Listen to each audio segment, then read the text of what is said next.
अरे बहू रानी तो सारा सारा दिन कमरे में बंद रहती है, कोई काम भी नहीं। मैं तो बोर हो जाती हूँ, क्या करूँ। तभी मीना की सहेली रीना उससे मिलने आती है। अरे मेरे घर का भी यही हाल है, बेटा ऑफिस और बहू कमरे में बंद, समय काटे नहीं कटता। लेकिन अब सच मानो तो वक्त ही नहीं है कि वक्त से रोटी भी खा लूं। अरे बहन, मुझे भी बता दे कौन सा जादू चलाया है। मैं भी अब जिंदगी के बचे कुचे दिन आराम से काट लूं। दीवारें देख देख कर तो बोर हो गई हूं मैं। रीना मीना को एक स्मार्टफोन देती है। ये ले, ये है वो छड़ी जो जादू करती है। इसमें मैंने तेरा फेसबुक अकाउंट भी बनाया है, एंजल प्रिया के नाम से। बस अब यहाँ दोस्त बना और सबसे बातें कर। सास को पहले तो उतना समझ नहीं आता है, लेकिन धीरे धीरे वो उसकी आदत डाल लेती है। माँ जी जल्दी से खाना खा लीजिए, मुझे थोड़ा काम है। अरे तू जा, मैं खा लूंगी, अभी वक्त नहीं है। और सासू माँ मोबाइल में मुंह गड़ाए जवाब दे देती है। बहू समझ ही नहीं पाती और वहां से कमरे में चली जाती है। अचानक सास को किसी प्यारी पिंकी की फ्रेंड रिक्वेस्ट आती है।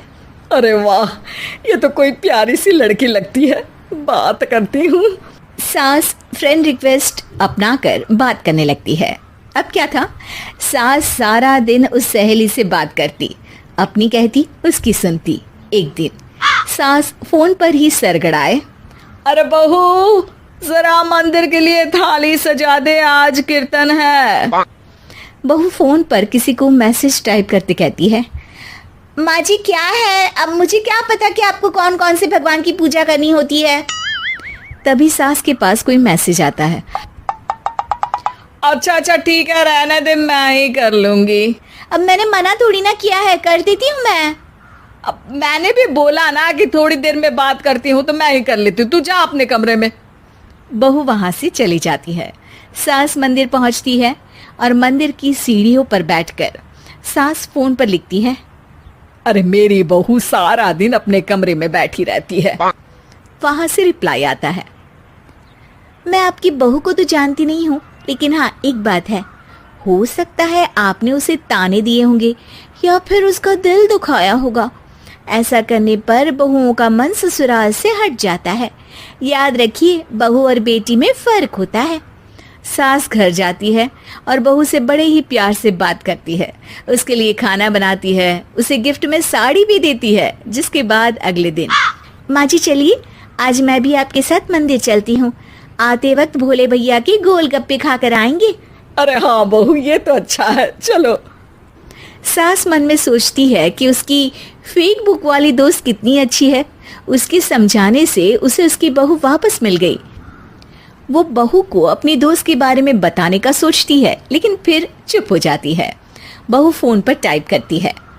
मेरी सास मुझे नौकरानी समझती है, एक गिलास पानी तक खुद नहीं लेती।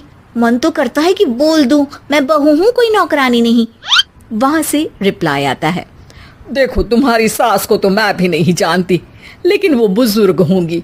पूरा जीवन उन्होंने घर गृहस्थी चूल्हा चौका में निकाल दिया।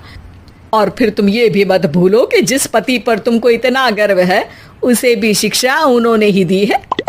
तो जिसने तुम्हें इतना दिया, क्या तुम उनकी थोड़ी सी सेवा नहीं कर सकती?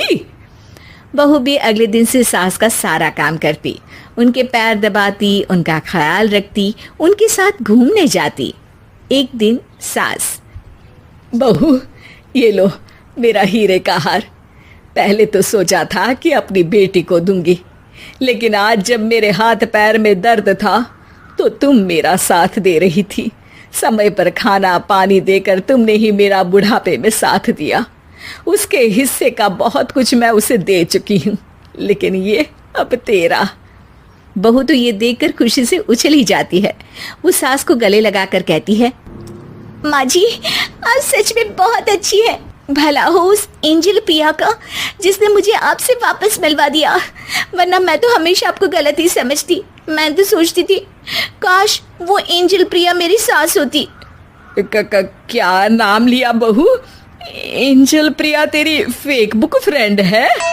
हाँ माँ जी, वो बहुत अच्छी है। उन्होंने ही मुझे बताया कि सास की कीमत क्या होती है। अरे बहू, कहीं तू प्यारी पिंकी तो नहीं? जी माँ जी, मैं ही हूँ प्यारी पिंकी। क्यों?